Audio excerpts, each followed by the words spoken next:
Welcome. I'm here to talk about everyone's favorite subject, vibe coding, and somewhat controversially, how to vibe code in prod responsibly. So, let's talk about vibe coding and what this even is. So first of all, I'm Eric. I'm a researcher at Anthropic, focused on coding agents. I was the author, along with Barry Zhang, of Building Effective Agents, where we outlined for all of you our best science and best practices for creating agents, no matter what the application is. This is a subject that's near and dear to my heart. Last year, I actually broke my hand while biking to work and was in a cast for 2 months, and Claude wrote all of my code for those 2 months. And so figuring out how to make this happen effectively was really important to me, and I was luckily able to figure that out well and sort of help bring that into a lot of Anthropic's other products and in our models through my research. So let's first start talking about what is vibe coding.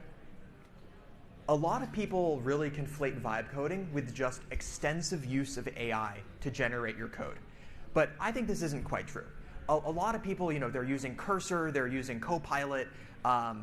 It's a lot of AI, and a lot of the code is coming from the AI rather than them writing itself. But I think when you are still in a tight feedback loop with a model like that, that isn't truly vibe coding. When I say vibe coding, I think we need to go to Andrej Karpathy's definition, where vibe coding is where you fully give into the vibes, embrace exponentials, and forget that the code even exists. I think the key part here is forget the code even exists. And now the reason this is important is that vibe coding was when people outside of the engineering industry really started getting excited about code generation. Copilot and Cursor were great, but only sort of for engineers. But someone that didn't know how to code, suddenly with vibe coding, they could find themselves coding an entire app by themselves. And this was a really exciting thing and a big unlock to a lot of people. Now, of course, there were a lot of downsides of this, and you had people coding for the first time and really without knowing what they were doing at all. And you said, hey, random things are happening, maxed out usage on my API keys, people are bypassing the subscription, creating random shit on the DB. And so, this is kind of the downside of vibe coding, of what started happening. And the positive sides of vibe coding that you'd see were all things that were really kind of low stakes. It was people building video games, building sort of fun side projects, things where it's okay if there is a bug. So, why do we even care about vibe coding if it seems like something where the stakes are really high if you do it for a real product, and the most successful cases of it are kind of these toy examples or fun things where the stakes are very low? And my answer for why we should care about vibe coding is because of the exponential. The length of tasks that AI can do is doubling every 7 months. Right now, we're at about an hour. And that's fine. You don't need to vibe code.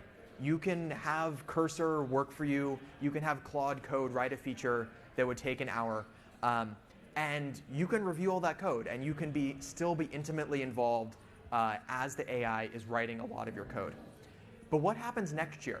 What happens the year after that? When the AI is powerful enough that it can be generating an entire day's worth of work for you at a time, or an entire week's worth of work, there is no way that we're going to be able to keep up with that if we still need to move in lockstep. And that means that if we want to take advantage of this exponential, we are going to have to find a way to responsibly give into this and find some way to leverage this task. I think my favorite analogy here is like compilers. I'm sure in the early day of compilers, a lot of developers, really didn't trust them. They might use a compiler, but they'd still read the assembly that it would output to make sure it looks, how they would write the assembly. But that just doesn't scale.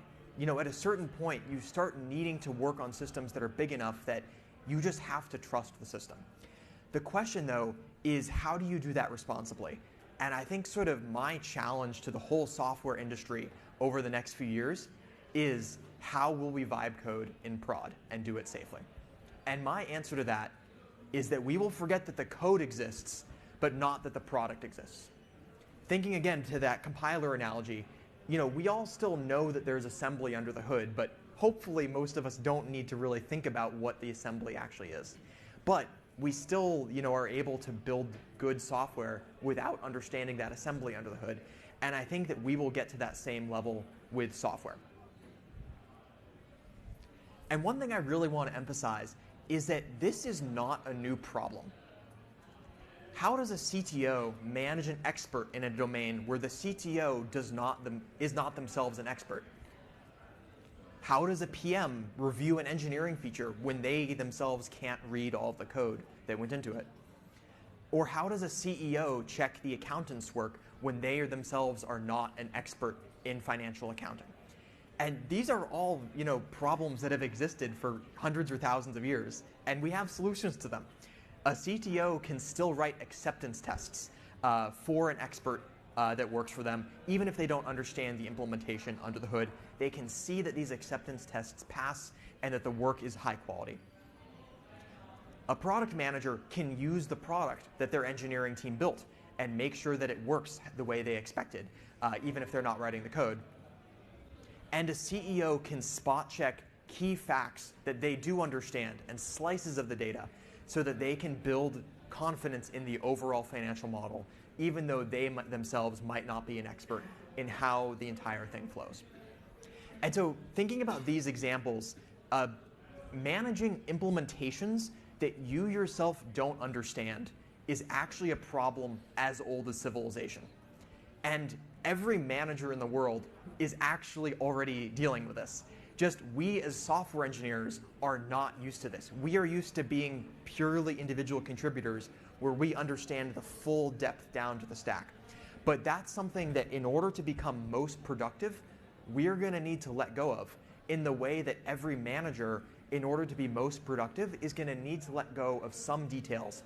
And just like us as software engineers, we let go of some of the details of understanding the assembly itself that's happening under the hood. And the way that you do this while still being safe and being responsible is to find an abstraction layer that you can verify, even without knowing the implementation underneath it. Now, I have one caveat to that today, which is tech debt. So right now, there is not a good way to measure or validate tech debt without reading the code yourself. Most other systems in life, like the accountant example, the PM, you have ways to verify the things you care about without knowing the implementation. Tech debt, I think, is one of those rare things where there really isn't a good way to validate it other than being an expert in the implementation itself. So that is the one thing that right now we do not have a good way to validate. However, that doesn't mean that we can't do this at all. It just means we need to be very smart and targeted where we can take advantage of vibe coding. My answer to this is to focus on leaf nodes in our code base. And what I mean by that is parts of the code and parts of our system that nothing depends on them. They are kind of the end feature. They're the end bell or whistle, rather than things that are the branch or trunks beneath them, like here in white. Here, the orange dots are all of these leaf nodes where, honestly, if you have a system like this, it's kind of okay if there is tech debt in these leaf nodes because nothing else depends on them. They're unlikely to change. They're unlikely to have further things built on them. Versus the things that are in white here, the trunks and the underlying branches of your system, that is the core architecture that we as engineers still need to deeply understand because that's what's going to change. That's what other things are going to be built on. And it's very important that we protect those and make sure that they stay extensible and understandable and flexible. Now, the one thing I will say here is that the models are getting better all the time. And so we might get to a world where this gets further and further down, where we trust the models more and more to write code that is extensible and doesn't have tech debt. Using the Claude 4 models over the last week or two within Anthropic has been a really exciting thing, and I've given them much more trust than I did with 3.7. So I think that this is going to change, and sort of more and more of the stack we will be able to work with in this way. So let's talk about how to succeed at vibe coding. And my main advice here is ask not what Claude can do for you, but what you can do for Claude. I think when you're vibe coding, you are basically acting as a product manager for Claude. So you need to think like a product manager. What guidance or context would a new employee on your team need to succeed at this task? I think a lot of times we're too used to doing sort of a very quick back and forth chat with AI of make this feature, fix this bug. But a human, if it was their first day on the job and you just said, hey, implement this feature, there's no way that you'd expect them to actually succeed at that. You need to give them a tour of the code base. You need to tell them what are the actual requirements and specifications and constraints that they need to understand. And I think that as we vibe code, that becomes our responsibility to feed that information into Claude to make sure that it has all of that same context and is set up to succeed. When I'm working on features with Claude, I often spend 15 or 20 minutes collecting guidance into a single prompt and then let Claude cook after that. And that 15 or 20 minutes isn't just me, writing the prompt by hand. This is often a separate conversation where I'm talking back and forth with Claude. It's exploring the code base, it's looking for files. We're building a plan together that captures the essence of what I want, what files are going to need to be changed, what patterns in the code base should it follow. And once I have that artifact, all of that information, then I give it to Claude, either in a new context or say, hey, let's go execute this plan. And I've typically seen once I put that effort into collecting all that information, Claude has a very, very high success rate of being able to complete something in a very good way. And the other thing I'll say here is that you need to be able to ask the right questions. And despite the title of my talk, I don't think that vibe coding and prod is for everybody. I don't think that people that are fully non-technical should go and try to build a business fully from scratch. I think that is dangerous because they're not able to ask the right questions. They're not able to be an effective product manager for Claude when they do that. And so they're not going to succeed. We recently merged a 22,000 line change to our production reinforcement learning codebase that was written heavily by Claude. So how on earth did we do this responsibly? And yes, this is the actual screenshot of like the diff from GitHub for the PR. The first thing is we asked what we could do for Claude. This wasn't just a single prompt that we then merged. There was still days of human work that went into this, of coming up with the requirements, guiding Claude, and figuring out what the system should be. And we really, really embraced our roles as the product manager for Claude in this feature. The change was largely concentrated in leaf nodes in our code base, where we knew it was okay for there to be some tech debt because we didn't expect these parts of the code base to need to change in the near future. And the parts of it that we did think were important that would need to be extensible, we did heavy human review of those parts.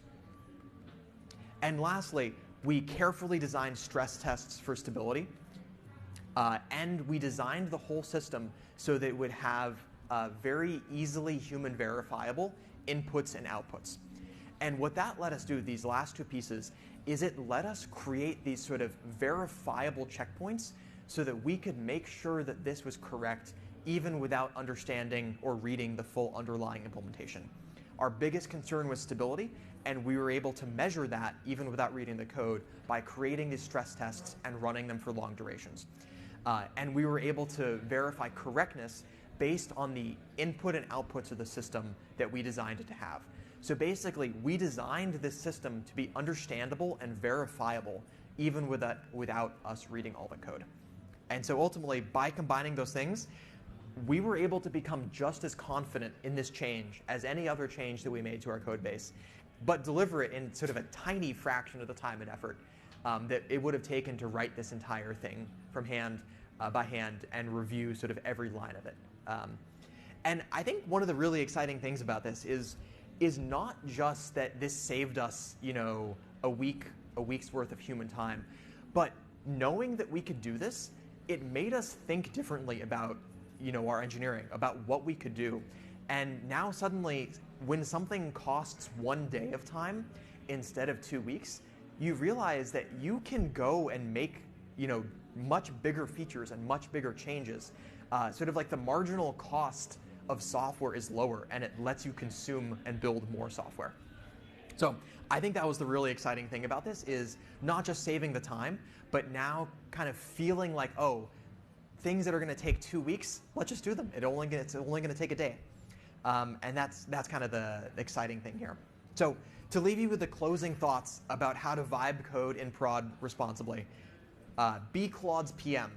Ask not what Claude can do for you, but what you can do for Claude. Focus your vibe coding on the leaf nodes, not the core architecture and underlying systems, so that if there is tech debt, it's contained and it's not in important areas. Think about verifiability and how you can know whether this change is correct without needing to go read the code yourself. And finally, remember the exponential.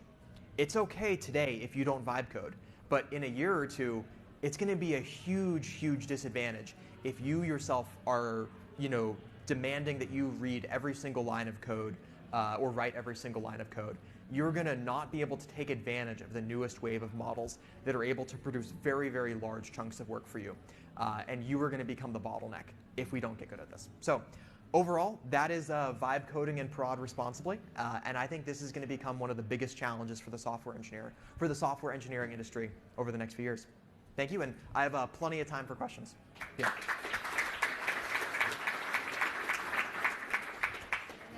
In the past, we spent a lot of time dealing with syntax problems or libraries or connections amongst components of the code.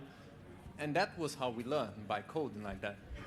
But how do we learn now? How do we become better vibe coders? How do we know more to become better product managers of the agentic AI? Yeah, so I think this is a really interesting question. And I think there are reasons to be very worried about this and also reasons to be very optimistic about this. I think the reason to be worried, like you mentioned, is that we're not going to be there in the struggle and the grind. I think that is actually okay. I've met some of my professors in college would say like, oh man, like coders today aren't as good because they never had to write their assembly by hand. They don't really feel the pain of how to make something run really fast. I think the positive side of this is that I have found that I'm able to learn about things so much more quickly by using these AI tools. A lot of times when I am coding with Claude, I'll be reviewing the code and I'll say, hey Claude, I've never seen this library before. Tell me about it. Like, what is it? Why did you choose it over another? And having sort of that always there pair programmer, again, I think what's going to change is that people that are lazy are not going to learn. They're just going to glide by. But if you take the time and you want to learn, there's all these amazing resources, and like Claude will help you understand what it vibe coded for you. The other thing I will say is that for learning some of these higher level things about what makes a project go well, what is a feature that gets you product market fit versus flops, we're going to be able to take so many more shots on goal. I feel like, especially sort of like system engineers or architects, it takes oftentimes like 2 years to like make a big change in a code base and really kind of come to terms with, was that a good architecture decision or not? And if we can collapse that time down to 6 months, I think engineers that are investing in their own time and trying to learn, they're going to be able to learn from 4 times as many lessons in the same amount of calendar time, as long as they're putting in the effort to try. Yeah, going back to your pre-planning process, what's the balance between giving it too much information and too little? Are you giving it a full product requirement document? Is there kind of a standardized template that you put together before you actually move into vibe coding? Yeah, I think it depends a lot on what you care about. I would say that if it ranges for things where I don't really care how it does it, I won't talk at all about the implementation details. I'll just say, these are my requirements, like this is what I want at the end. There's other times where I know the code base well, and I will go into much more depth of like, hey, these are the classes you should use to implement this logic. Look at this example of a similar feature. I'd say it all comes down to sort of what you care about at the end of the day. I would say though that like our models do best when you don't over-constrain them. So I wouldn't put too much effort into creating sort of a very rigorous format or anything. I would just think about it as like a junior engineer, what you would give them in order to succeed. So, sorry if I'm too loud. how did you balance effectiveness and cybersecurity? Like, there were reports a couple months back of like the top 10 vibe-coded apps being super vulnerable, and a lot of important information was released. Well, not released, but proven to be released. And the person who did it wasn't even like a pro hacker and stuff. And so, like, there's that. How did you balance being able to keep things secure even at a leaf node level, and then also being effective? Because something can be effective but not secure. Yeah, that's a great question. And I think that all comes down to this first point here of like being Claude's PM and understanding enough about the context to basically know what is dangerous, know what's safe, and know where you should be careful. And I think, yeah, the things that get a lot of press about vibe coding are people that have no business coding at all doing these. And that's fine. That's great for games. That's great for like creativity and like having people be able to create. But I think for production systems, you need to know enough about like what questions to ask to guide Claude in the right direction. And for our internal case of this example, it was something that's fully offline. And so we knew there weren't any, like, we were very, very confident that there was like no security problems that could happen into this. In our case, it's like run in something that's fully offline. So this is more about people you're mentioning as like have no business. And maybe I shouldn't have said it like that.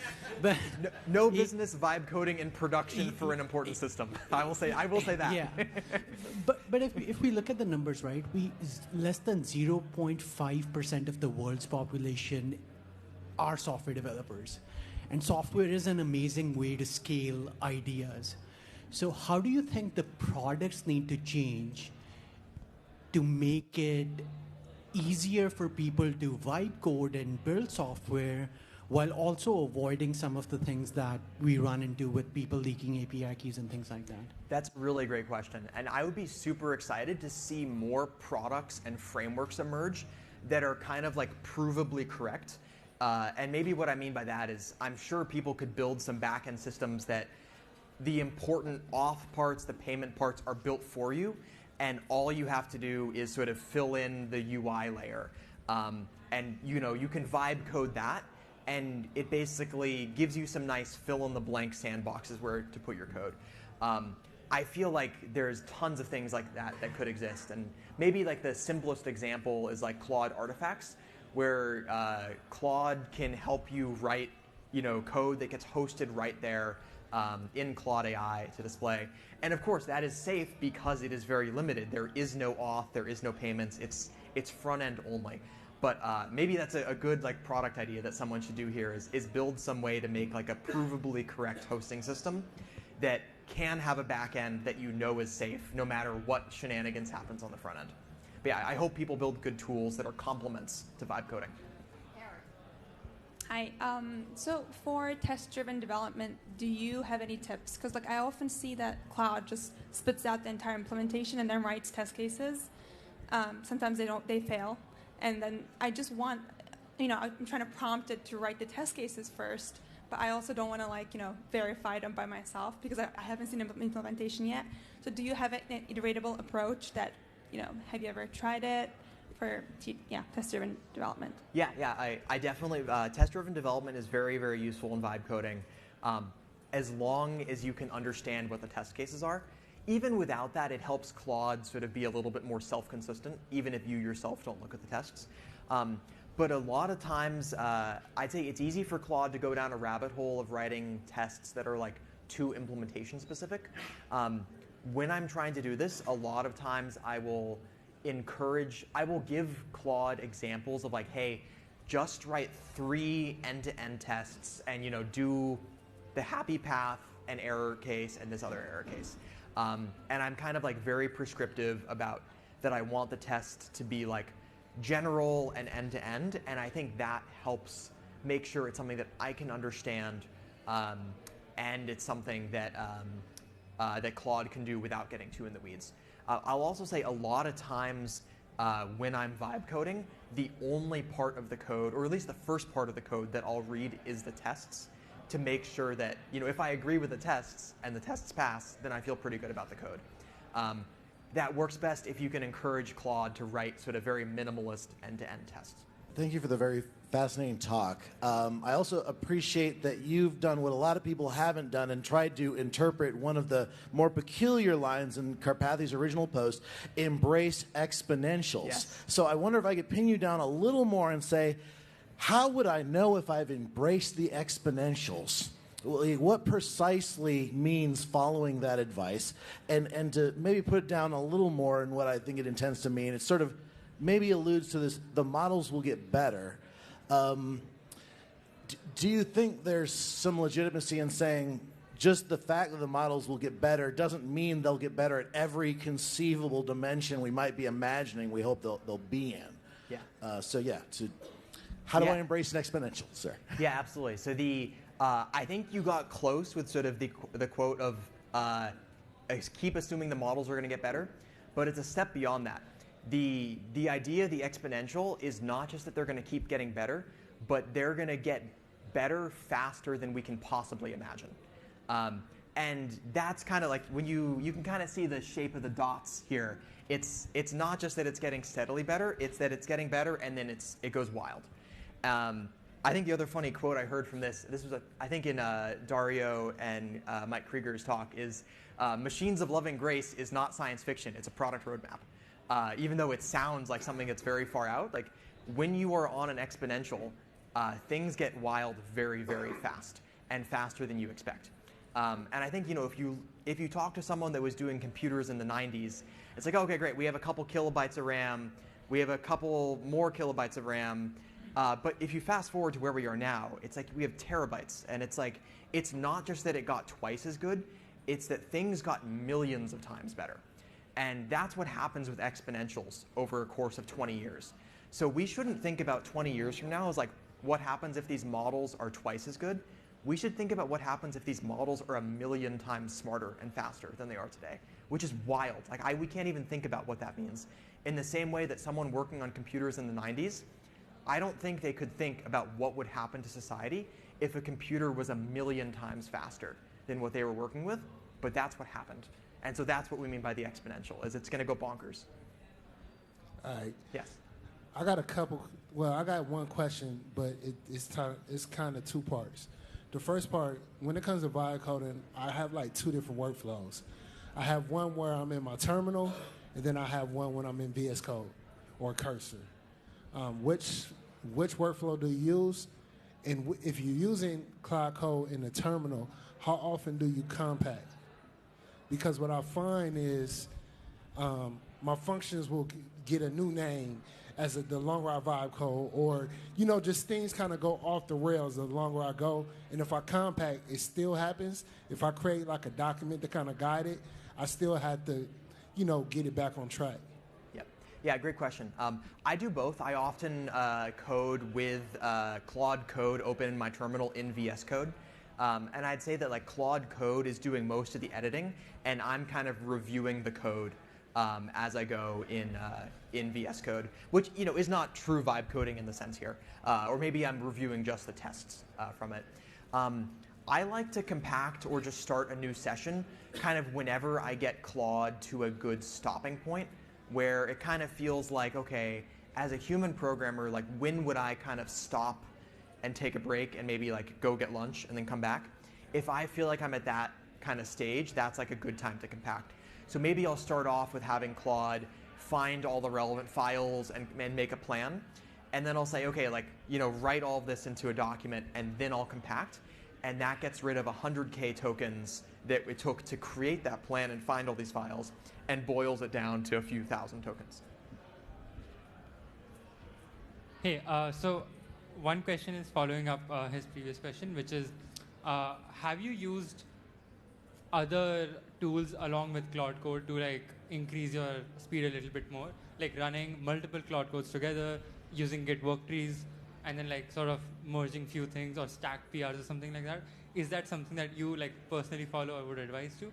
Second question is, how do you very structurally and like in a very nice engineering way approach a part of the code base that you're not very familiar with, but you want to like ship a PR in it really fast, and you want to do it in a really nice way and not vibe code it.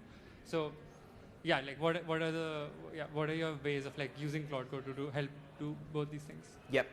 So I definitely use Claude Code as well as Cursor, and I'd say typically I'll like start things with Claude Code, and then I'll use Cursor to fix things up.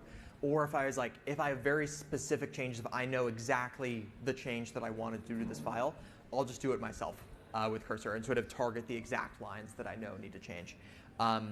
The second part of your question was, how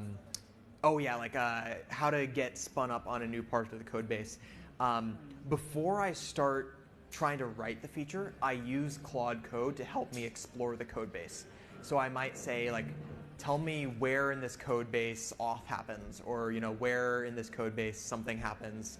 Tell me similar features to this, and like have it tell me the file names, have it tell me the classes that I should look at, and then kind of use that to try to build up a mental picture to make sure that I can do this and not vibe code. Make sure I can still get like a good sense of what's happening, and then I go work on the feature with Claude. Thank you so much. I'll be still around and can answer other questions.